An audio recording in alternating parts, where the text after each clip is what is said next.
how do we get values back? And how do you evaluate the values of the people that you're investing in? Part of what has changed is the stakes have gotten a lot higher. Starting right at 2005, when Zuck started Facebook, it was inconceivable that we could build businesses that could affect the world, right? That could affect elections, that could affect the zeitgeist. None of those original creators in the first wave of social media, none of us really could conceive of the role it plays today. No one is ignorant to that today. There's a world of gray, especially now in this age of AI, where you're going to see founders continuing to operate with this gray area, which is I need to do right by my investors and I'm going to try my best to do what's right for society, but I need to win.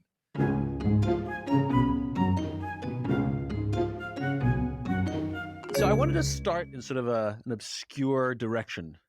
Good. I wanted to start talking about imposter syndrome. I know some about your early years, that you were in tech, but you weren't really an engineer. You know, you were studying it, but you didn't really go into it. And I'm so curious as to your experience of imposter syndrome, but more important, not how it's hurt, but how it's helped. Here's the thing. Okay, I need to define some terms here. So I'm familiar with imposter syndrome, but tell me if I'm getting this right. Like this idea that you're occupying spaces that you don't necessarily belong in. Like you feel like an imposter in, you know, in certain rooms or as a CEO, that sort of thing, right? The way that most people use it is that they don't feel qualified for the thing that they're doing and they want to keep it a secret because they don't feel like they should be there. Yeah. I think that's how most people use it. So this may not help, but I don't think I've ever felt it. And I think there have definitely been moments where I realize, oh, okay, like I played a lot of video games growing up. Like I've gotten to the next level, and this next level is a harder level that I'm not necessarily equipped for. But I don't know. I think it probably helps to be the like tall, confident, straight white guy in every one of these rooms. And even when showing up to that first batch of Y Combinator, Paul Graham is a very, say, traditional technologist, right? Ivy League educated. He had a successful startup during the first .com boom. And he curated a very erudite, very well-degreed group of founders in that first batch. Sam Altman, Stanford dropout. Like you couldn't think of a more central casting type founder. That was the standard for that first batch of YC, and frankly, for a lot of YC. And I went to the University of Virginia, which is a great school, but it's a state school. And it's a school that I know Paul, I think in his mind, he took a bit of a flyer because he's like, okay, here's this founder and the CEO. Like he's not an engineer. I mean, I started writing code when I was in middle school and high school, and I was taking classes in college, community college before I got to UVA. But I was not a great programmer. I didn't end up studying engineering because I was just on another level. And at the time I wanted to be a lawyer. And anyway, I eventually came back to tech. But Paul Graham was the first person though, who did make me feel like I didn't belong. But I still wouldn't call it imposter syndrome because I don't know, on some level, it just pissed me off enough to want to prove him wrong that I don't know. Did he actually say something to you? Yeah, like, I'll never forget this. Did he actually say, just look around here, you're not one of us? Yeah. Well, I'll never forget this. So my mother was German, like German born. And so I grew up speaking German and English. And we had another founder in the first YC batch who was Danish. They obviously speak Danish there, but he also speaks a little bit of German. And he found out my mother was German. He found out I was German, and we started talking to each other in German. And I guess Paul was sitting near us. This was one of the famous YC dinners, on a Tuesday. And I think Paul was sitting near us, and he goes over to my co-founder, Steve, who was the real engineer. And he says, Steve, Alexis sounds so much smarter when he's speaking in German than in English. And of course, Steve, when we got home, told me this story. And I was like, what an asshole. Like, do I actually sound that dumb when I'm speaking English? But it was the first time I'd ever had a moment like that where I was like, okay. Like there are these people who exist who, I lived, I guess, a pretty sheltered life, very middle class, growing up in the suburbs of Baltimore. And I just never encountered people like this. I'd never met a person who had gone to an Ivy League school or certainly acted like that. And I just thought, God, what an asshole. But it didn't make me feel like I didn't belong there as much as it made me feel like I needed to prove him wrong. And, 4 years later, I was on a stage giving a TED talk. And as I got off stage to the standing ovation, there was a part of me that was like, where's Paul now? Like, I wish he could see this because I carry these, when these moments happen, I put them on the wall.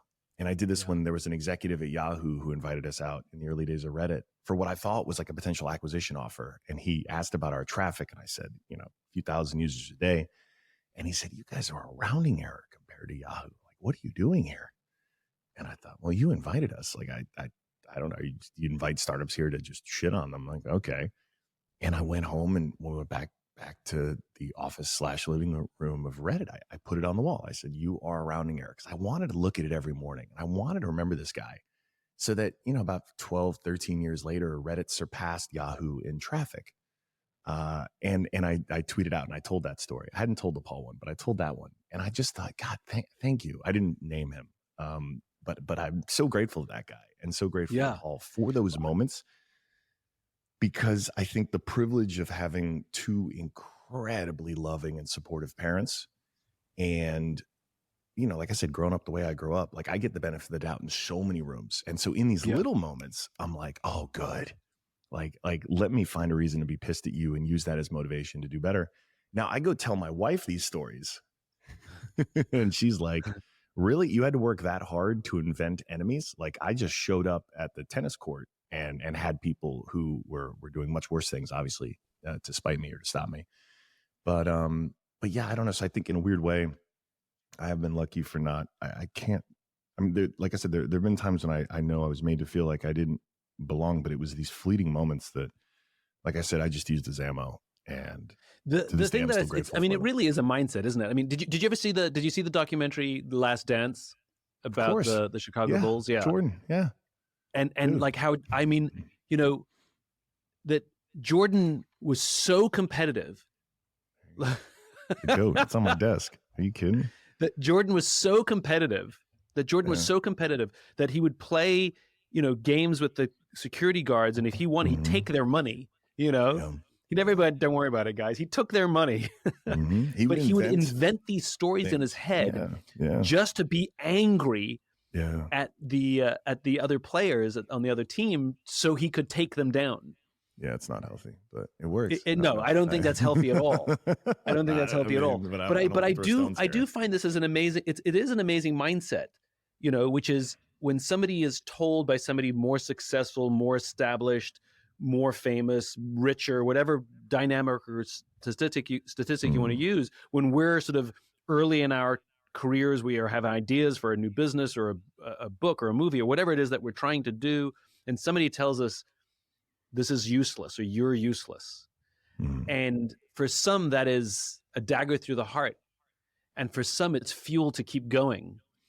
You talked about having loving parents. I too had wonderful, loving parents. And very often when I was told this won't work or you can't do it, I sort of was more curious as to like, how come you just can't see what I can see?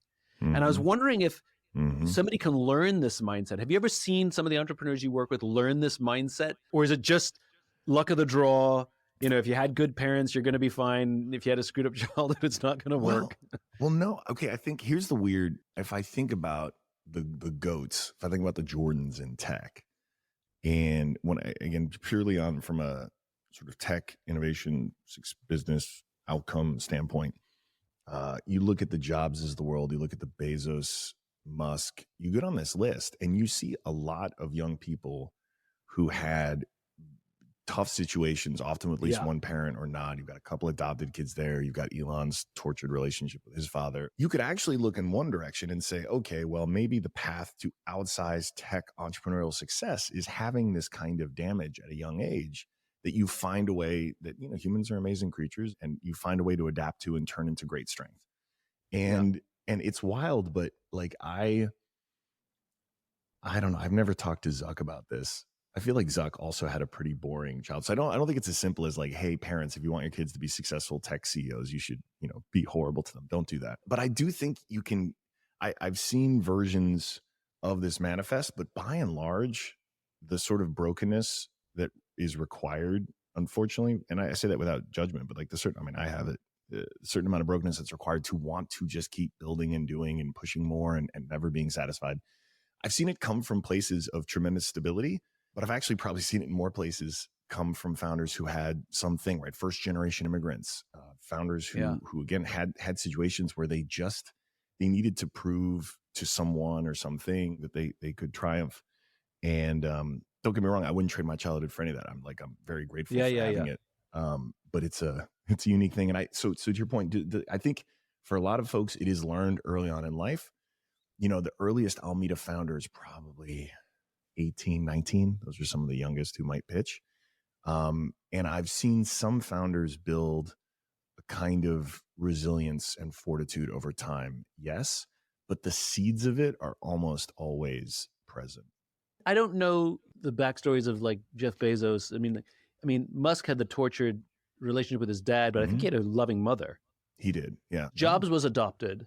Jeff Bezos' parents split, and then he was adopted by Jacqueline's second husband, Miguel Bezos. Maybe it's not about whether you have loving parents or you have tortured relationship, but it's having at least one person in your life who loves you and believes in you. Yes, right? That's a much better way to look at it. I know in my work, when I talk about courage, I don't talk about courage as some deep internal fortitude where you dig down deep and find the courage, but rather if you have at least one person in your life, personal, professional, it doesn't matter. Exactly. It doesn't need to be. It doesn't matter who it is, but one person in your life who sees something in you that others don't see, or who says, I've got your back, who puts their hand on your shoulder and says, don't worry, if everything goes south, I'll still be here, that we're able to find courage, knowing that we're not alone. Yes. And it's the feeling that we're not alone that I think gives us the fight, That's right. That feels very right. And so I wonder if that's all it is who's your mentor, who's the person who loves you unconditionally, who's the person who's always got your back, whether it's your mom or your dad or a professor or a friend.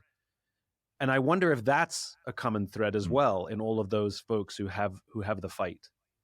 I love that. I've got 3 or 4 dozen companies that I invested in at the earliest days that are now billion-dollar, multi-billion-dollar companies. And I could do a little straw poll of the CEOs if you like. Because I do think there's a there, and that's certainly a much more actionable viewpoint, which is if we can create more opportunities for that, to put someone in roles, again, like you said, doesn't have to be even a family member, it could be a teacher, but to get folks, adults, ideally, in those roles to provide that support, that unconditional love, like it just makes a world of difference. And probably even if you don't want to be a tech entrepreneur, which I don't recommend to most people. And I mean, if you think about it, like, if you were to think back to high school or college and think of the one teacher or professor or coach who saw something in you that nobody else saw, who believed in you, who took you under their wing, however you want to put it, like you can remember that person's name, right? Like what's the name of that teacher? Yeah. Mr. Knox would have been my English teacher who definitely saw potential that maybe I didn't see. And then I had 2 coaches / teachers, Coach Parnell and Coach Glenn, shout out, on the football team, who also taught classes, of course, who I think saw something and really galvanized. And it only takes 1 or 2.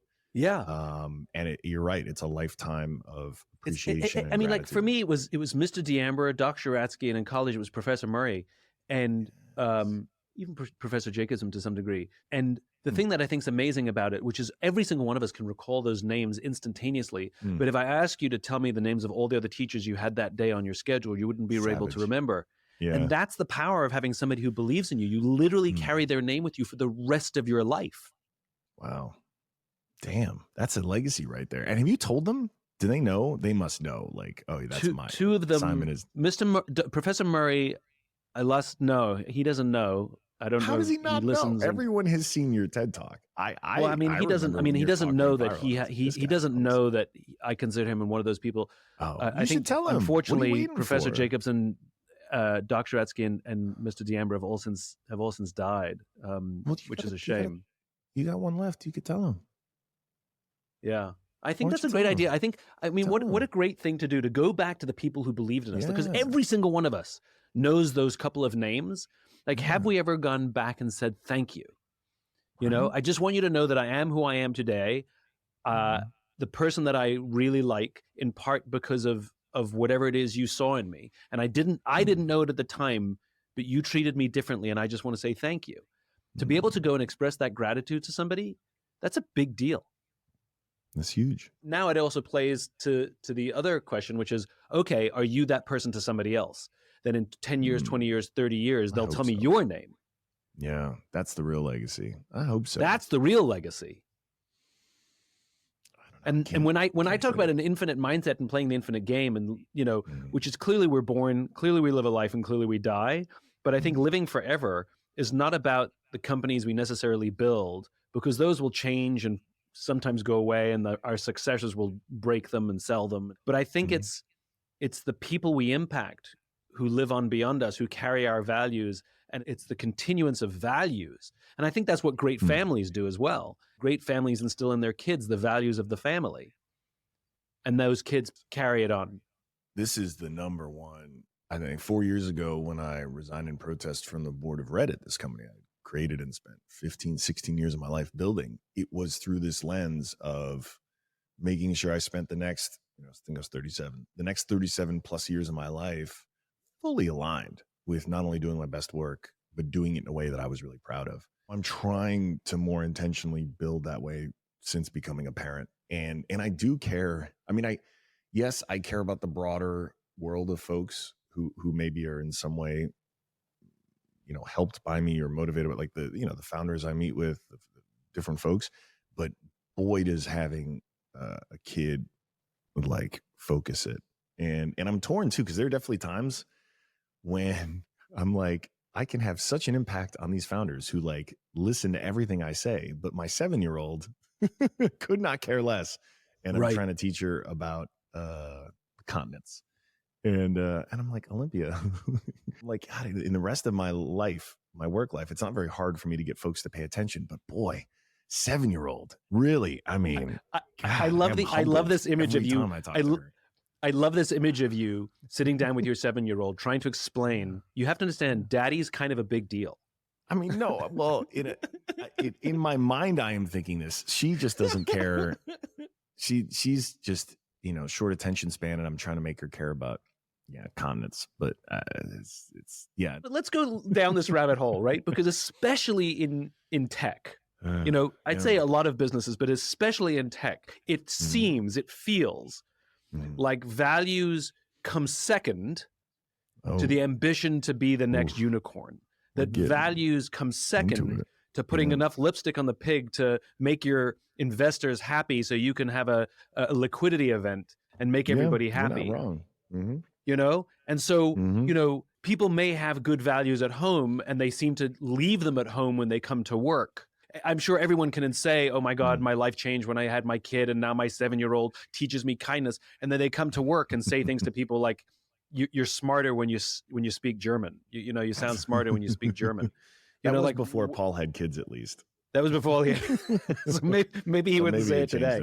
But what is it about the twisted, contorted incentive structures, and you see it more than most, that values are put second, and the investors, by the way, are fine with it. The investors are not saying, hey, whatever advice we give you and whatever pressure we put on you, hey, make sure you stand up to us and stay true to your values. Why is it that it seems that money's become more important than values, which feels different from the way business used to run a few decades ago? And how do we get values back? And how do you evaluate the values of the people that you're investing in? So I think part of what has changed is the stakes have gotten a lot higher, and we're aware of how high the stakes are. When starting Reddit 2005, when Zuck started Facebook, it was like 2004, 2003, it was inconceivable that we could build businesses that could affect the world, right? That could affect elections, that could affect the zeitgeist, right? We hoped maybe on some level we could build something successful, but like none of those original creators in the first wave of social media, I genuinely believe none of us really could conceive of the role it plays today. No one is ignorant to that today. Anyone building, especially in the last couple of years, starting a new company in tech, no one doubts how big of an impact they can have. And the rest of us in society also are much more acutely aware that like technology is really going to create even more outsized returns the next couple of decades. So all these conversations around AI are, our sort of immune system as a society has now been primed to realize like, no. As soon as we had these first breakthroughs with like ChatGPT, we should be talking about this. Governments should be involved in this. Citizens should be involved in this. And I don't think we're having the most effective conversation around it, but we're definitely having it. Everyone is eyes wide open, at least, about the stakes today in a way that they wouldn't have been before. And that's also because this technology is just so damn powerful. And yeah, when it comes to values, look, there's the values, treating people with respect that we'd like to teach at the dinner table, or at least I'd like to for my kids. And that one's not too hard for me to make sure I translate into the workplace. But then there's the more subtle ones, which is like, there's the company values that we put on the wall. Google's "Don't Be Evil" motto has certainly evolved over the years. And every company has some set of values that if done well, are actually really, really useful ways to scale a founder's vision. But they're usually pretty benign things. Like one of the first values we instated on the Reddit turnaround was about details matter. And that's because the product for years was not very well built. And so we needed to create a culture where like people cared. They wanted to put their name on, basically sign their name to the code or the things that they were putting out into the world because the details mattered. It had to be well-built product. And over time, the product got better. The culture got better, and so we could shed that value. But that's like the lowercase v value. The really meaty ones, I think it's a world of gray. And I do think that when you're investing as early as we are, you're meeting a founder often before there's even a company. And so you're going off of as much diligence as you can do, but there's not 5 years of P&Ls. You don't have a ton. You're just really betting on the founder and their ability to execute. We didn't invest in Theranos, but there are plenty of examples like Theranos where you see founders just go so off the rails and really are breaking laws because they're so bad with values. I think there's a world of gray, especially now in this age of AI, because it's such a big tech change, where you're going to see founders continuing to operate with this gray area that you're talking about, which is I need to do right by my investors and I'm going to try my best to do what's right for society, but I need to win. But isn't that part of the problem? I need to win. Win what? What does that even mean? I need to win. It's not a race ware there's a beginning, a middle, and end. Well, okay. And I don't know what the numbers are in tech. I just know the broad American numbers, which is, there are 33 million registered businesses in the United States, and there have only been 700 unicorns. Which is a company that reaches $1 billion. And I'm sure so the numbers of tech businesses, it's going to be even smaller. And so it's kind of like I'm going to be an actor and I'm going to be the next, Ryan Reynolds, right? Like the odds are so minuscule that to set out with that as a goal is unto itself hilarious. And just go back to the question I said before, like I have to win. Win what? Well, it's not a game with a finish line. In the general sense, you're absolutely right. In the AI sense, what they would say, the prize is it's one that they need to win for themselves, which is reaching basically AGI, or which is kind of a vague statement, but artificial general intelligence. When you have an AI that is like basically truly on the level of replacing human work for so many things, so many cognitive capabilities that we can, it's this kind of, I don't know, Valhalla, like almost mythological thing that folks, debate how close we are to it. OpenAI has their own little rating system. And I think it's once we hit level 5, like the whole world has changed type thing. And so they would say, okay, we need to win, not just to beat our competitors in the US, but we need to win to beat China. We need to win to beat other, maybe nation states that may not have the same values as us. China's an easy one to pick on that's also working towards this. And in that way, it's got this almost Manhattan Project-like characteristic to it, which puts it in its own little world, which again, if you'd say, hey, if we're in the 1940s and we know there's a chance we can make this thing that could bring quote unquote world peace, the atomic bomb, it is so important that we win, that we get there first. And I'm saying that without judgment. I can see the arguments for that Yeah. being really Yeah. important and almost by any means necessary is what it takes. And I can see the arguments against it. So many thoughts. This is Getting so heavy interesting. here. We're not I playing know. I was around. going to say this. So this idea. So what I think is so interesting. There's two thoughts here. One that's Mhm. so interesting is, for the first time in a long time, we have stumbled upon a technology, as you said, at a time when the opportunity to be first as a nation, not as a company, Mhm. is truly at the level of it's existential and it's global power competition. It's Mhm. it's the Soviets, it's the Germans and the Allies racing towards a nuclear bomb, Yeah. because whoever got there first would be able to influence the other. Yeah. It's Sputnik with Yeah. Space race. versus the American space Mhm. program. It's these firsts that are about superpower competition, and we haven't been in a situation in the globe like this for decades, where there is great power competition and there's a technology that whoever gets there first gets to dictate the way the world's going to work. Yeah. And I don't think the rest of the American population fully appreciates that's part of what's happening here. And I don't think either Republican or Democrats are talking about it either. This is the space race. This is the Manhattan Project, as you put it.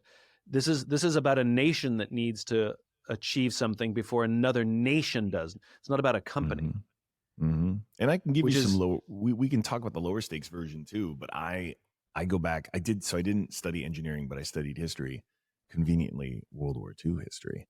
And so, is there any scenario where I would have wanted the Nazis to have gotten the atomic bomb first? Absolutely not. Right? That's a counterfactual where you're like, oh, no way in hell. We would do whatever it takes to beat the Nazis to get the atomic bomb. Now, and by playing that out is maybe I'm not thinking it, but Olympia or her kids one day, and they're like, hey, how important was it, hypothetically, that America beat China to getting this thing? Is it equivalent? Someone's gonna get canceled here, but I think it's a worthy mental exercise to say, how important is it to America to make sure we're first? Yeah. And because the implications of this, while AGI is not the same as a literal bomb, Yeah. the implications economically, Debatable. Yeah. Defensively, like they're significant. They're very, very, very significant. What's also interesting is people forget about the unintended side effects, which is, it was in Germany, in the, I think it was 1939, maybe 1939, where they sort of stumbled upon nuclear energy, and because it was a time of war, it was immediately applied to the building of a bomb. And nuclear power has suffered because it came to be during the Second World War, and nobody considered it as a clean source of energy until after the war. Mm-hmm. And so it just got a lot of baggage where people are afraid of nuclear power. The word nuclear scares people, and it's just bad luck in terms of bad timing. And I wonder now that the same thing will happen to AI, which is, if it does become part of global great power competition, that moving forwards, we as a nation will struggle to make AI anything other than a government or military or asset. And people will fear those two letters like they fear the word nuclear, because of just because of the times that we're in. If it was 10 years ago or 15 years ago where AI showed up, the debate might have been very different. Totally agree. And it's ironic that now, because of AI and its tremendous power needs, we're reopening nuclear in the United States, right? I know, it's ironic. Made commitments to this. I think we'll see more plants reopening. And the good news is the technology has gotten, I know everyone thinks about Chernobyl or 3 Mile Island. The technology of nuclear has gotten better, safer, all those things. And I do think we'll see this renaissance. It could use a rebrand. Like, it could use a rebrand, but it is ironic that we're using nuclear to power AI. But I want to go down the other path, because I said I had two thoughts about it when you talked about this race and the winning, right? And which is, what has happened in tech that I don't think has ever happened prior to tech, which is there's a dominant player in a space, right? Mm-hmm. Google is the dominant player in search. OpenAI is the dominant player, at least so far, in AI. And you have these, and it's only like 4 or 5 companies, that tech companies, that basically control the world, right? Yeah. Meta is the dominant player in social. And the race, perhaps, there's great irony, which is these companies have become ostensibly monopolies. Careful with And that word now. Amazon is the player in retail. It's very hard for anybody to compete against Amazon, whether you're bricks and mortar or online retail. It's just very hard for anybody to be a somewhat close player. Walmart's giving it a good college try. You know, they're probably the only one that can take on Amazon. And I think they're doing a decent job of it. But it seems like the race is to be the monopoly. Like, which is we're all racing in a tech direction, and the companies are trying to be the one that's trying to quote unquote win is to be the monopoly. And that's what we have. We have a ostensible monopolies in tech, and that seems to be the race. Look, I'm not an antitrust expert, but here's the weird paradox. So Google's a great example. Google certainly has monopolistic practices and characteristics, right? You brought up search is a good one. Here's the paradox.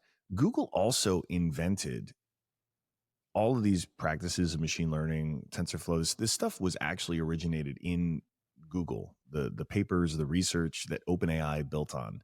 But because Google was so, paradox of choice, bureaucratic, whatever you want to call it, they didn't want to cannibalize their beautiful search business. There was no internal incentive to actually develop this technology, and it took an outsider to disrupt them.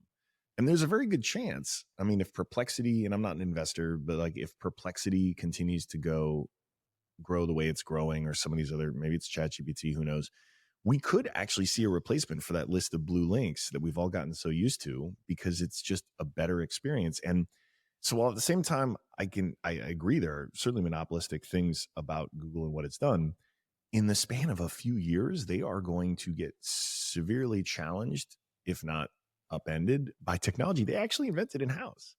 And that speaks to the nature of tech, which, like, okay, I guess Standard Oil, again, I'm not an expert on oil things, but like if you own where the oil comes from, you own the things that move the oil, you own the places that sell the oil, that feels like this vertical integration gone awry, and you're a monopolist, because we're talking about atoms. We're talking about a scarce resource and physical things.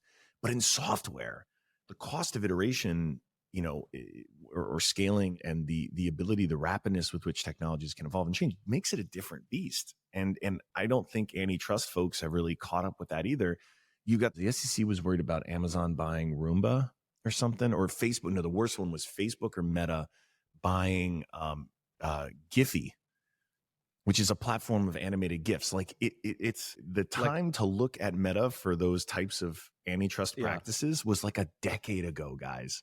Like getting on them now for Giphy. And it's, so you have technology, which keeps the stakes get higher and higher. It keeps improving faster and faster. And then you have institutions like government that by design are slow and plodding along. And the next 5 or 10 years, we will see a major collision because the technology will just keep outpacing and outstripping these institutions' ability to think through it and regulate. And by its nature, government reacts. Something has to break first before they regulate it.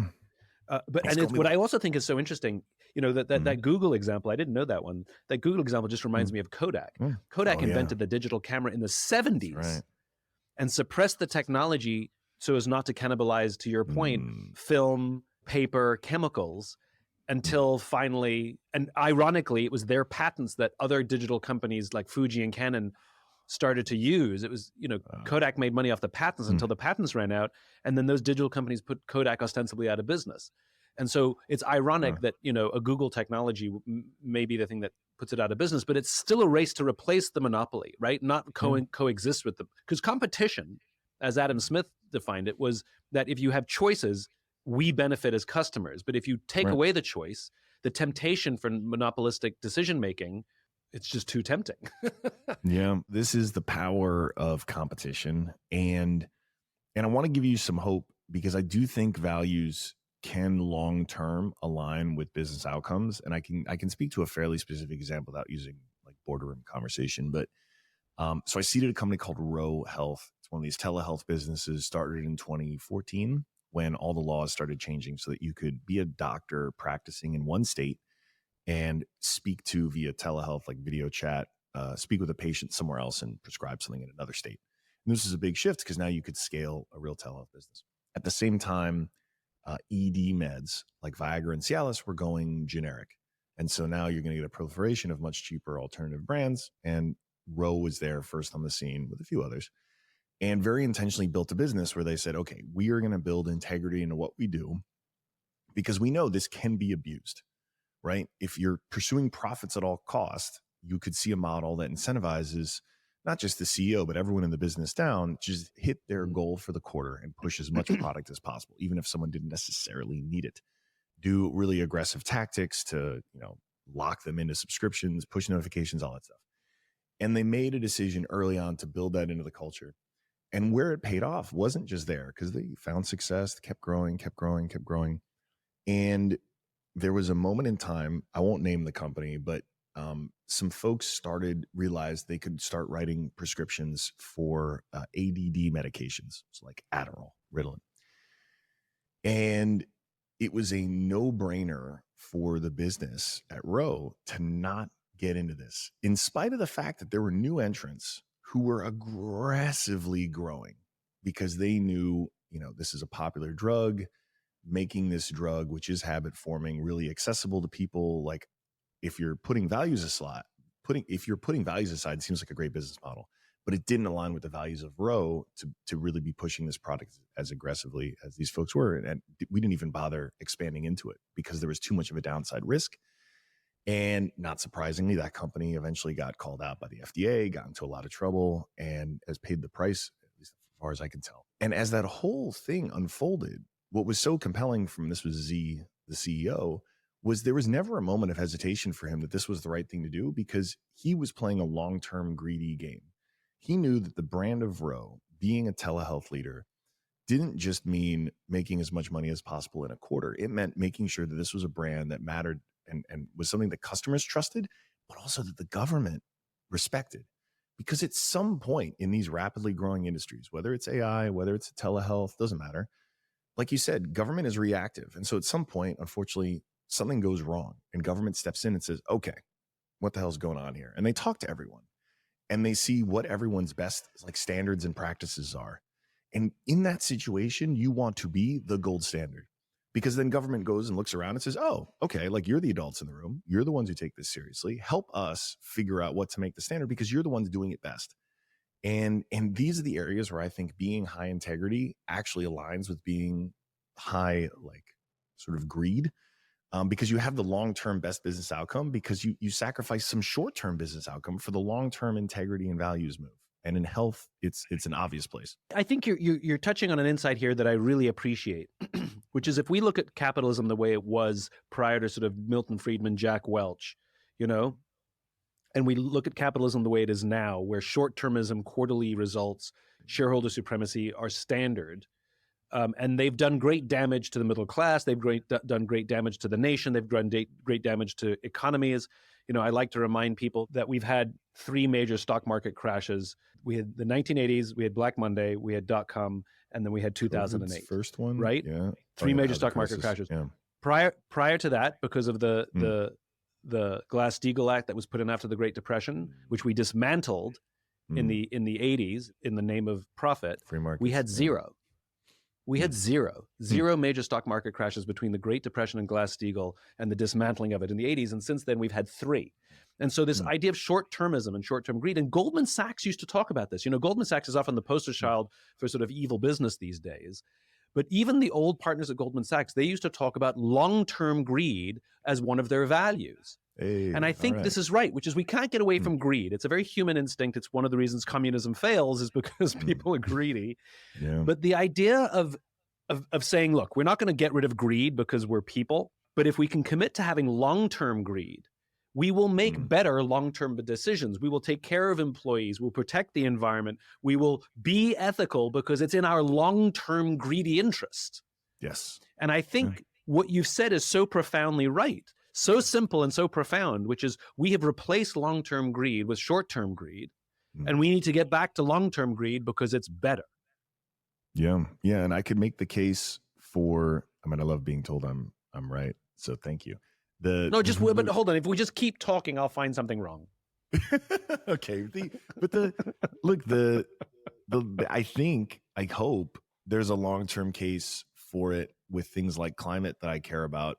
I mean, my family foundation, all the money is going towards young people who are taking big swings to combat climate change.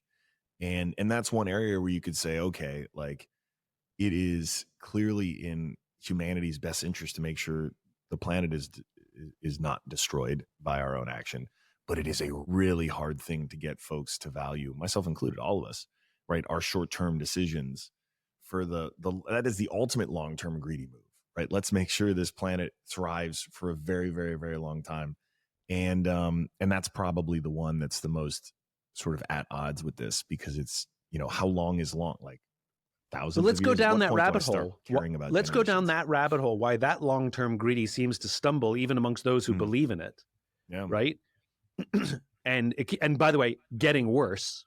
Yeah, it is. And I think one of the reasons is even with long-term greedy, there are metrics that help you measure that you're on the right path, right? So the growth may be slower, but at least it's heading in the right direction. Yeah, right. retention is And I up. think that's where we confuse what metrics are, because that's all a metric is, which is it's a measurement of speed and distance. You modulate so that you can stay in the game, right? Like if you've ever run long distance, you don't hear go and run as fast as you can because you'll run out of juice. I've never run a long distance, Simon. Well, so this is what happens. What is that like? When people run long distances and the gun goes, you can't run as fast as you can because you'll run out of juice. You have to modulate. Okay. If it's a short race, you just run as fast as you can and then the race is over. But a long race, you have to find a pace so that you can stay in the race. But the point is you're still moving forwards and you can still measure that pace and you can see how tired you feel and you modulate.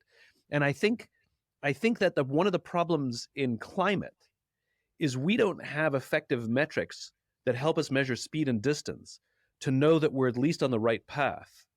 So in other words, so that if we continue on this path, we can see that long-term greedy will work out. What scientists are asking us to do is just go on faith alone. And then every year they say, planet's warmer. Doing worse. Natural disasters are worse. There's no weekly or quarterly metric that says we're on the right path, folks. Let's keep with this. Or this is going a little slower, this is going a little faster. Let's modulate this. We don't have regular notions of progress. We just, everything is, you screwed it up again.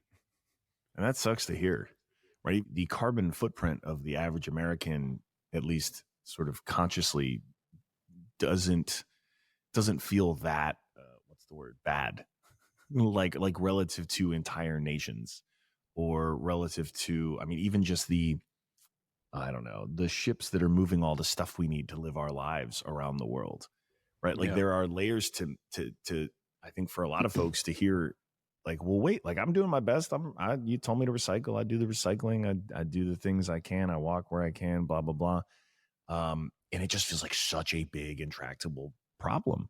And to your point, there's no good news. Every year you look for these little glimpses. There's a nonprofit I've been supporting called Ocean Cleanup, and they have these dope machines. Have you seen this? No. They have these dope machines that eat up garbage, basically. I mean, massive. So they basically clean up plastic that's already in oceans, waterways. I think I can put this in the chat. You got to put this in here. And it's so interesting watching this because on the one hand, it feels and you see trolls on the internet be like, it doesn't matter. Like we need to end using plastics yesterday and all this stuff. But there's something for the proponents of it. There's something deeply satisfying just seeing someone making progress. Yeah. Seeing tons of waste being removed from a waterway to get processed. It's something. Yeah, it's a metric. We're very visual animals. We're incredibly visual animals, which is why we're so often metrics obsessed, right? Because we want to see results to feel like we're making progress. And if you can't see it, I can't feel it. And so it makes total sense to me when you're scooping junk out of the ocean and you see a thing filled with it that you're going to then go process. You're like, we're doing good because there's a metric. And when people just say, turn the tap off, there's no, I don't know. Take a shorter shower. Doesn't feel. Take a shorter shower. Okay. There's no metric. And I think that's one of the things that's missing from all of this. Just to go off on a little tirade, an aside, I get such joy. I think it's so hilarious when people debate whether the validity of climate change based on whether it's caused by human beings or it's just natural cycles of climate, which is like debating whether you have lung cancer from smoking or genetics. Does it really matter? Does it really matter? You have lung cancer, right? And even if it is just a normal cycle of climate, that's the equivalent of a meteor hurtling towards the Earth that is going to hit us and kill us all. And we can all assume safely that was not made by us. It's just the cycle of big rocks in the universe, and one of them is heading our way. Would we intervene and try and push it off course, or would we say, no, leave it be? It's just the cycle. Of course we would intervene. Absolutely. By any means. And so these ideas that we wouldn't intervene because it's a natural cycle or debating where it comes from are such a waste of time and energy.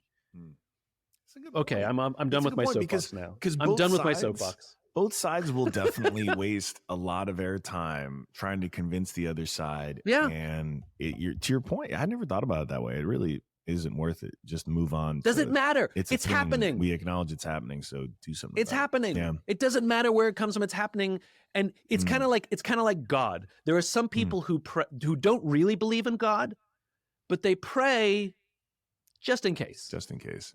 Who is that? And it's like okay, maybe climate change is a hoax, but what if it's not? Yeah. Maybe we'll do Pascal's some of it wager for climate, just in case. Yeah. The marketing, the why, if I will, that has always resonated with me, that I don't understand why folks don't push more, especially more conservative folks. I am not, let's say, I don't love going out into nature. I'm not out here you won't find me hiking on a weekend. You won't find I did do Boy Scouts though as a kid. I was a Cub Scout, well, Tiger, then a Cub Scout, then a Boy Scout. Only made it to life. Didn't make it to Eagle. I'm a quitter. But I loved going camping and I loved spending time in these parks. But one of the things it did lead me to appreciate was the natural beauty of the world. And this idea that you always leave the campground better than you found it. And it was a simple principle. And I just thought, damn, there is, at a minimum, regardless of who's to blame or what's to blame, right? We have a planet that we, at this point, only have one of for our species, and we should be trying to do right by it. And thankfully now I think we're seeing the wonder of what technology can do. And I'm telling you, watch that video. I think we're approaching some big breakthroughs here. We talked about AI, robotics is tied hand in hand to that. Carbon sequestration, trees are a great way to do it, all natural. God invented method of capturing carbon, but we have some man-made versions of carbon sequestration that are actually getting more and more compelling, and we have invested in a few like heirloom carbon, where I do think in the next 10 years we're going to find some phenomenal ways to actually get better using technology at healing this planet. And that's also the stuff that when you're thinking about an enterprising person who wants to devote decades of their life to solving a problem, especially one as big as climate, I hope that these young people see the chance to build as a much more seductive calling than, and I'm going to get in trouble for this, but then standing on a street corner in New York trying to get me to stop and sign their pamphlet. Yeah. It's Nature Conservancy. And I'm just like, please, this cannot be the best way. I'm on your side. Well, there's an irony here. This makes sense why you're saying this, because you're talking about an entrepreneurial perspective versus a corporate perspective. The corporate perspective is, this is the way things are done. This is the way things have always been done. This is the thing that has always existed. And this is the thing that we're going to double down on with all the bureaucracy and complication that come with it, because this is the thing that is familiar and comfortable. And then there's the entrepreneur that says, got it. You can keep doing that if you want, but I'm going to be over here doing carbon sequestration with technology. And, maybe let's see what happens. Mm-hmm. And I think more entrepreneurial spirit. I agree with you. It is ironic on so many levels. And you're 100% right. Like the politics don't matter. Like we want to protect nature because you're an environmentalist and you care about nature. Great. That's your motivation. You want to protect nature because you're a hunter and you love being out in the woods with, on a weekend with your mates. And I want to protect the woods. You want to protect nature because you're religious and this is God's creation. Spiritual. And I want to do what I can to protect God's creation. Like the motivations are beyond politics. And for some reason, we've, in our very American way, managed to politicize them to the point where we're debating about something that is literally not political. Mother Nature gives no shits. Doesn't care how you vote. Does not care. And she has given us a cool blueprint. And I'm telling you this stuff, you spend a little time. I've been doing the foundation fellowship for 3 years now. And the most inspiring part of it is, so it's 18 to 24-year-olds apply. So this really is, feel almost like a college professor seeing these pitches. This is the next generation showing us what's possible.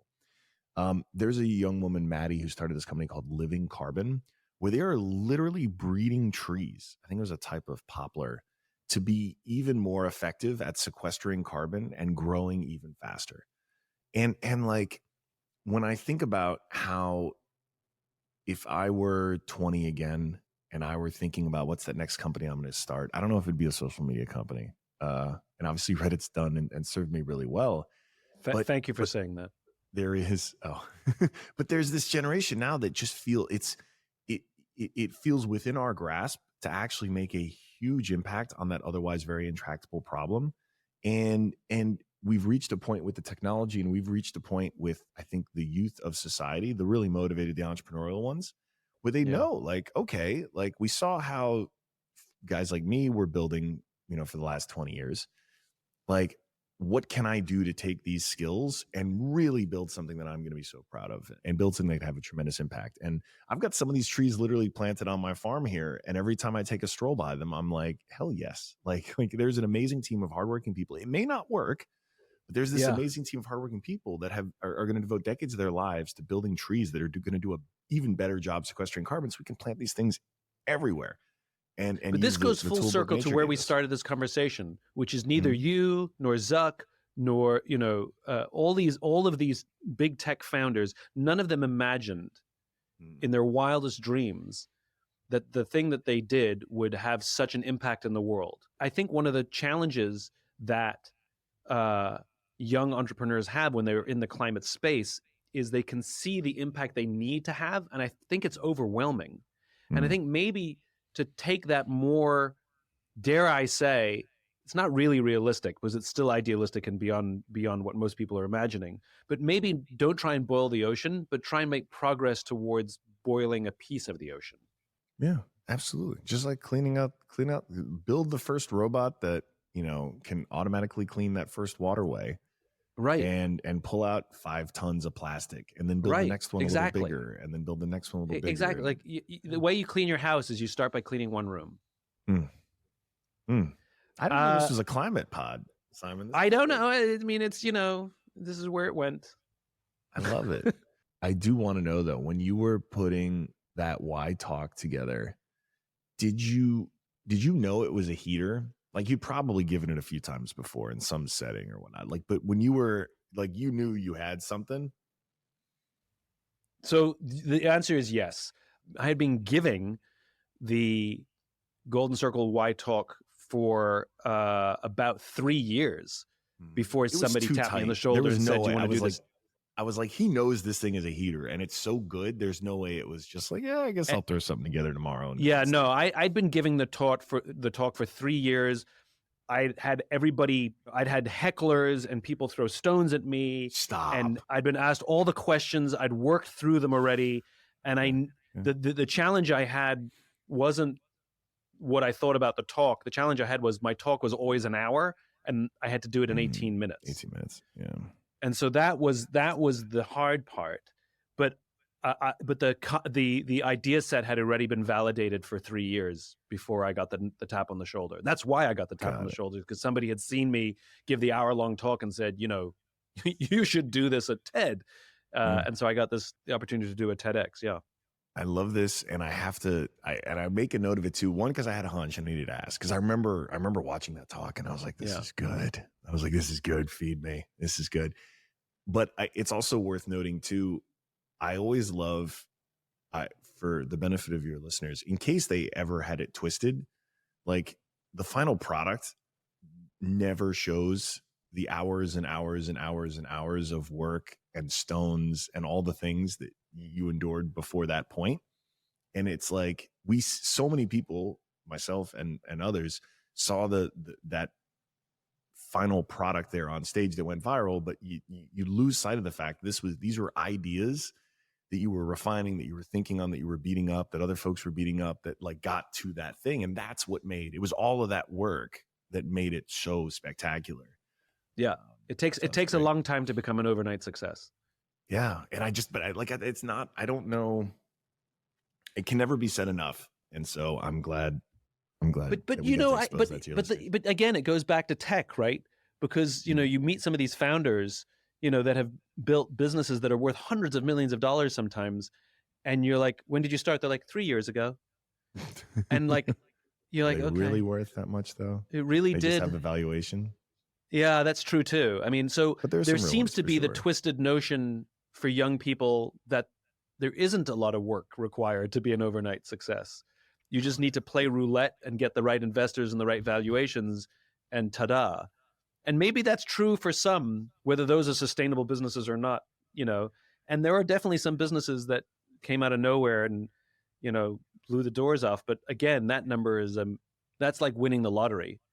And my favorite thing about those founders is they don't acknowledge that they simply won a lottery. They think they did something, and then they go around and give speeches about how to succeed, which is the equivalent of a lottery winner giving speeches about the numbers they chose. And if you choose these numbers too, you too will win the lottery. Yeah. No, sometimes it's just to say, hey man, I was the right idiot, the right place, the right time. Yeah. There are very few, if I just think over the last 20 years, there are very few enduring, successful tech companies that were truly overnight. And even the ones, you look at OpenAI was the fastest, biggest consumer launch of all time. Like they were iterating GPT for years. They started that. It was a nonprofit when they started, but I think they started in like 2014. Yeah. So, and they never expected it to be a business. Yeah. Well, maybe they did. Yeah. I think you're right. I think you're right. Debatable. I mean, I saw Sam Altman speak at an event like a week before he decided to leave the not-for-profit and become part of the profit business. And somebody asked the question. He's like, no, I have no shares, and I'm just happy in my not-for-profit. And like literally a week later, you got over it. So I think you might be right there. Let me ask you a couple of final questions here. Sure. What can you tell us for people who are young entrepreneurs or just, in our lives, when is it time to step aside and let others take over? I mean, you did it at Reddit. Yeah. How does one know when it's time to move on and let somebody else take the reins? Like, how do we know when we've Peter Principled out? Well, I don't think I Peter Principled. You didn't Peter Principle out, but you certainly came to a place where you're like, all right, I got to go. Yeah. Well, that's where I knew one voice out of 5 on a board, especially for issues that I really felt strongly about, like banning violence and banning hate communities, like that stuff. I realized I was in a room that I wasn't aligned with. And these were things that I just knew were right for business, were right for society, were right for all these things. And I couldn't deal with being the front man of a company and a founder of a company where I was just 1 vote out of 5 on something that felt so obvious. And so the promise I made, this was 4 years ago, is I was just never going to let myself get in that situation again. So even in building 776, this is going to be my life's work, doing early stage investing, incubating, but in all the companies I build from this and in this, it's just me. There's no board, so to speak, where I could ever have 4 other voices telling me like, no, like communities with violence and gore are fine. And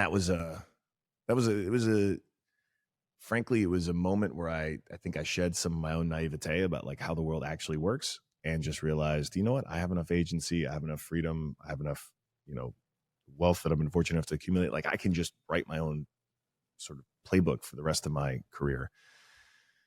And this thing that was like the big part of my identity for 15, 16 years, Reddit, it's something my kids didn't know anything about. Again, Olympia was 3, Adira wasn't even born.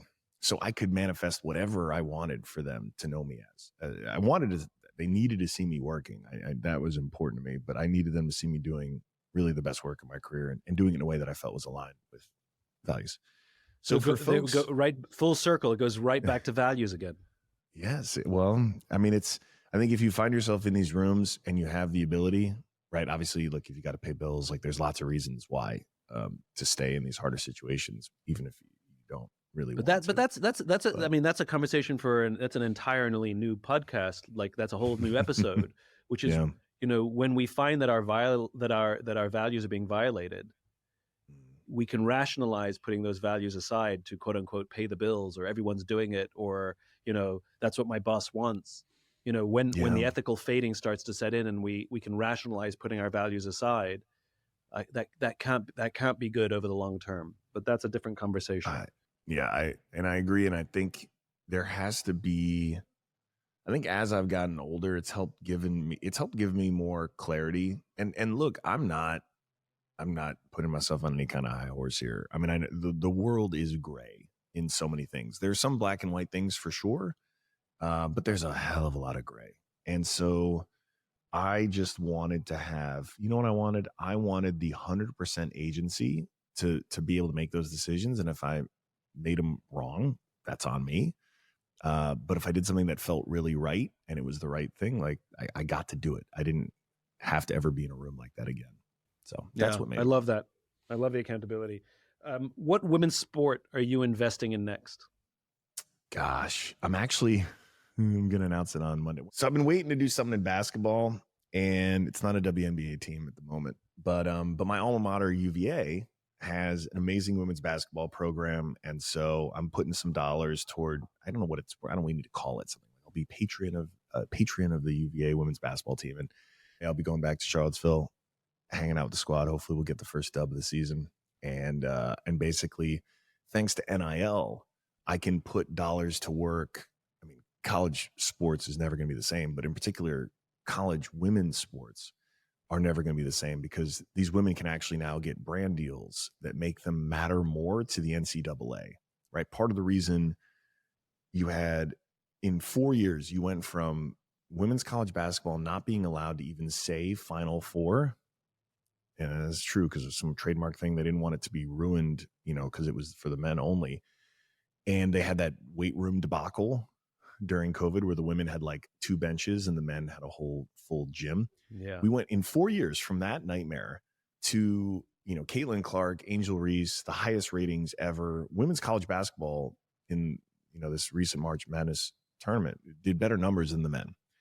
And how that shifted was yes, you had generational talent and amazing athletes, and NIL forced everyone else to realize how valuable these athletes were, because their social media following didn't align with what the NCAA thought was their value. So they weren't getting TV. And this is unfortunately the vicious cycle that has trapped most of women's sports.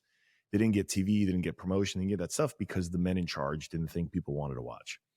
But you got assholes like me tweeting for years now that if you just looked at their follower counts, the women of college basketball were way more popular than the men.